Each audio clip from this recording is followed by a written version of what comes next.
Hi అండి, నేను మీ Chandrika. Welcome back to ask wonders. ఈరోజు మన వీడియోలోని తలకాయ కూరని మంచి స్పైసీగా చేసుకుందామండి. మంచి మసాలాలు కూడా ఇంట్లో యాడ్ చేస్తున్నాను, చాలా బాగుంటుంది. ఒక్కసారి నేను చెప్పిన ప్రాసెస్లో ఇంట్లో ఇలా రెడీ చేసుకోండి, చాలా బాగుంటుంది. ఇది అన్నం చపాతీలోకి మంచి కాంబినేషన్ అనమాట. దానికోసం నేను ముందుగా కేజీన్నర వరకు తలకాయని తీసుకున్నానండి. మంచిగా శుభ్రం చేసుకొని 3-4 సార్లు శుభ్రం చేసుకొని ఇలా గిన్నెలోకి తీసుకోండి. తర్వాత మీరు ఎంత క్వాంటిటీలో చేయాలనుకున్నా పర్వాలేదన్నమాట. దానికి తగ్గట్టు మసాలాలన్నీ వేసుకోండి. నేను 4 స్పూన్ల వరకు చిల్లీ పౌడర్ని యాడ్ చేస్తున్నాను. ఇందులో పావు చెంచా వరకు పసుపు, అలాగే క్రిస్టల్ సాల్ట్ని 3 స్పూన్లు యాడ్ చేసుకుంటున్నాను. ఇలాంటి కర్రీస్ చేసేటప్పుడు మనకి క్రిస్టల్ సాల్ట్ చక్కగా బాగుంటుందన్నమాట. ఇందులోకి అరకప్పు ఆయిల్ యాడ్ చేసుకొని ఈ ముక్కలకి మసాలా ఉప్పు అంతా పట్టేంత వరకు బాగా ముక్కలకి పట్టించి ఒక పావు గంట సేపు అయినా సరే పక్కన పెట్టుకోవాలన్నమాట. ముక్కలకి బాగా పడుతుంది మసాలా అంతా కూడా. ఇలా మ్యాక్సిమం మొత్తం ముక్కలన్నిటికీ మసాలా పట్టించి ఒక పావు గంట పక్కన పెట్టండి. దీనికోసం ముందుగా ఇందులో 50 గ్రామ్స్ వరకు చింతపండు పడుతుందండి. దాన్ని ఒక 10 నిమిషాలు చల్లని వాటర్తోని మనం నానబెట్టుకొని పల్ప్ మొత్తం తీసుకొని పక్కన పెట్టుకోండి. నేను చూపించే విధంగా నీళ్లు పోసి 10 నిమిషాలు పెట్టుకోండి. తర్వాత మసాలా రెడీ చేసుకుందామండి. ఒక ప్యాన్లోని 2 స్పూన్ల వరకు ధనియాలు, అలాగే 1 టేబుల్ స్పూన్ వరకు జీలకర్ర యాడ్ చేసుకోండి. 1 టేబుల్ స్పూను. అలాగే ఇందులోకి 2 అనాస పువ్వులు, అలాగే ఒక జాపత్రి, 2 ఇంచుల చెక్క, అలాగే కొంచెం యాలకులు, 4-5 యాలకులు అన్నమాట. ఇలా వేసి ఒక్కసారి వేయించండి. వేగిన తర్వాత ఇందులోకి కొంచెం లవంగాలు వేసుకుందామండి. ఒక 6-7 పడతాయి. అలాగే కొంచెం మిరియాలన్నమాట, ఒక 10-15 మిరియాల వరకు వేసి బాగా వేయించండి.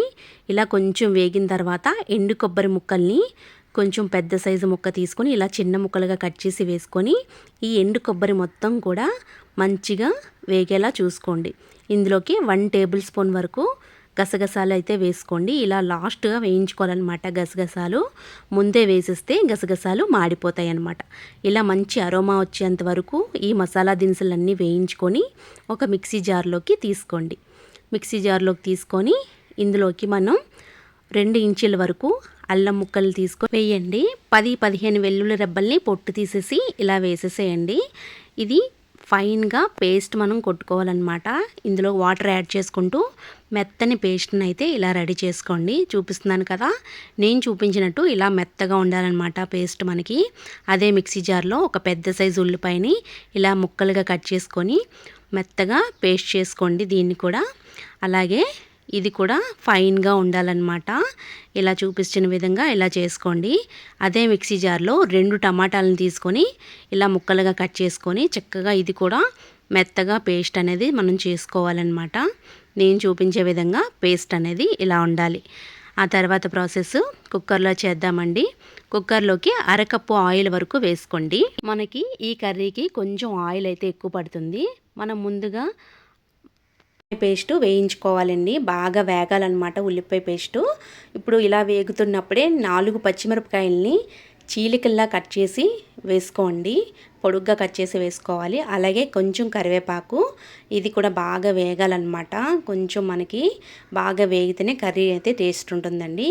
ఇప్పుడు ఇది కొంచెం వేగిన తర్వాత మనం ముందుగా మసాలా రెడీ చేసి పెట్టుకున్నాం కదండి, ఆ మసాలా పేస్ట్ కూడా అంతా వేసుకొని బాగా వేయించాలి. ఈ మసాలా పేస్ట్ వేగుతున్నప్పుడు ఆయిల్ బయటకు వచ్చేంత వరకు ఈ మసాలాని మాడిపోకుండా వేయించుకోవాలి. నేను చూపించే విధంగా ఇలా మాడకుండా మసాలా ముద్దంతా వేగిన తర్వాత ముందుగా మనం నానబెట్టుకున్న కూర మొత్తాన్ని కూడా ఇలా వేసేసేయండి.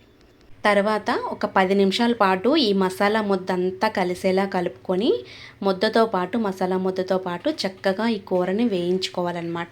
నేను చూపించిన విధంగా ఒక 10 నిమిషాలైనా పడుతుందండి ఈ మసాలా ముద్దతో పాటు కూరని వేయించుకోవడానికి. అలాగే ఇందులోకి టమాటా గుజ్జుని కూడా వేసుకొని ఈ టమాటా గుజ్జు కూడా మగ్గేంత వరకు కూడా ఈ కూరని వేయించుకోవాలన్నమాట. ఇది బాగా లో టు మీడియం ఫ్లేమ్లో పెట్టి మాడకుండా వేయించుకోవాలన్నమాట. మసాలా అంతా కూడా మాడకుండా వేయించుకుంటే మంచి టేస్ట్ ఉంటుందన్నమాట. ఇప్పుడు ఈ గ్రేవీ కోసం మనం 1 గ్లాసు వాటర్ని యాడ్ చేసుకోండి. మరి ఎక్కువ వేసేయకండి, ఎందుకంటే మనం తర్వాత పులుపుని వేస్తాం కాబట్టి ఇందులోకి మనకి గ్రేవీ సరిపోతుందన్నమాట. 1 గ్లాస్ వాటర్ వేసి చక్కగా 4 to 5 విజిల్స్ వచ్చేంత వరకు ఇది మూత పెట్టుకొని ప్రెజర్ పెట్టుకొని చక్కగా ప్రెజర్ అంతా పోయిన తర్వాత మనం తీసి చూస్తే మనకి కరెక్ట్గా ఉడికిపోతుందన్నమాట. 4 to 5 విజిల్స్ వచ్చేంత వరకు చూసుకొని ప్రెజర్ అంతా పోయేంత వరకు తీసి చూపిస్తున్నాను మీకు. చూస్తున్నారు కదా, మనకి చాలా బాగా కూర అయితే ఉడికిపోయిందండి. 90% అయితే మనకి ఉడికిపోయింది. ఇప్పుడు మనం పులుపుని యాడ్ చేసుకొని ఒక్క 10 నిమిషాల వరకు మనం ఉడికించుకుంటే కర్రీ అయితే రెడీ అయిపోతుందండి. ముందుగా మనం నానబెట్టుకున్న చింతపండు గుజ్జుని ఇందులోకి పలుపు తీసి వేయాలండి. నాకు వీడియో క్లిప్ పడలేదు. నాకు పులుపు అంతా చక్కగా ఎంత గ్రేవీ కావాలో అంత గ్రేవీ వరకు నేను పులుపుని యాడ్ చేసుకున్నాను అనమాట. నేను చూపించినట్టు ఇలా యాడ్ చేసుకొని మూత పెట్టి, అంటే ప్రెజర్ పెట్టకుండా మూత పెట్టి 10 నిమిషాలు చక్కగా లో టు మీడియం ఫ్లేమ్లో కుక్ చేసుకుంటే సరిపోతుంది. ఇలా ఆయిల్ బయటకు వచ్చిందంటే మనకి కర్రీ అయితే ప్రిపేర్ అయిపోయినట్టేనండి. ఇలా చివరిగా మనం కొంచెం కొత్తిమీరని తీసుకొని వేసుకొని స్టవ్ ఆఫ్ చేసుకుంటే మనకి కర్రీ అయితే ప్రిపేర్ అయిపోయినట్టేనండి.